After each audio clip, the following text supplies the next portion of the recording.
အားလုံးပဲမင်္ဂလာပါဒီနေ့ကျွန်တော်အနောက်တိုင်းသားရဲ့အစားများတယ်ပေါ့နော်မာဂရီတာပီဇာလုပ်ပြမှာဖြစ်ပါတယ်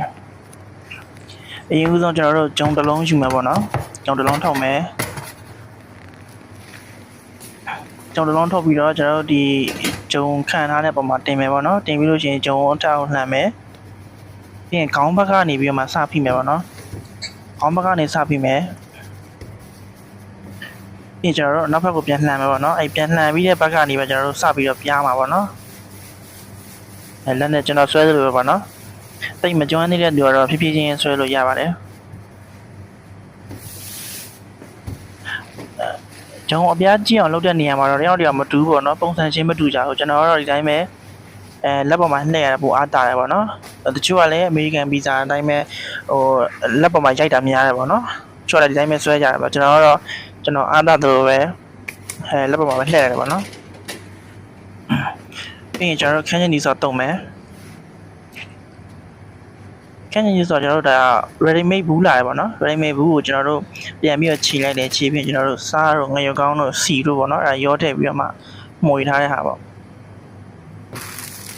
ပြင်မိုဇလာချီဖြူမယ်မိုဇလာချီရတာကျွန်တော်တို့ပီဇာတစ်လုံးအတွက်ပေါ့နော်120 gram ချိန်ထားပြီးသားပေါ့နောက်ပြီးရင်ဒါကျွန်တော်တို့customer ပေါ့နော်သူ black olive extra တောင်းလို့မလို့ black olive ထည့်ပေးပါတယ်ပြီးရင်ကျွန်တော်တို့ဂျုံခေါ်ပြားပေါ်မှာထိုးမယ်ခေါ်ပြားပေါ်မှာတင်မယ်ပေါ့နော်ပြီးရင်ဖြန့်မယ်ကျွန်တော်တို့ဆိုင်ရဲ့ site ကတော့ဒါ12လက်မ site ပေါ့နော်ပုံမှန် site တော်တော်များများမှာလည်း12လက်မ site ကိုအသုံးများတယ်ပေါ့နော်12လက်မ site လုပ်ပေးကြတာများတယ်ပေါ့နော်ဒီကျွန်တော်တို့ over နဲ့ထည့်မယ်ပေါ့နော်ဒီတချို့ကတော့ဒီချင်းမီပုံနဲ့ကျွန်တော်ကတော့ဒီလျှက်စီ over ပေါ့နော်မျိုးမျိုးသုံးကြရပါတချို့ကလည်းကမီပုံပေါ့ဒီခုဆိုရင်ပီဇာလေးရပါပြီရန်ကုန်မှာလှတယ်ပေါ့နော်ဒီမီးအပူချိန်ကတော့ကျွန်တော်ကတော့ဖုတ်တာတော့ဒီမီးအား400နဲ့ပေါ့နော်အပေါ်မီး400အောင်မီး200နဲ့ဖုတ်တယ်ပေါ့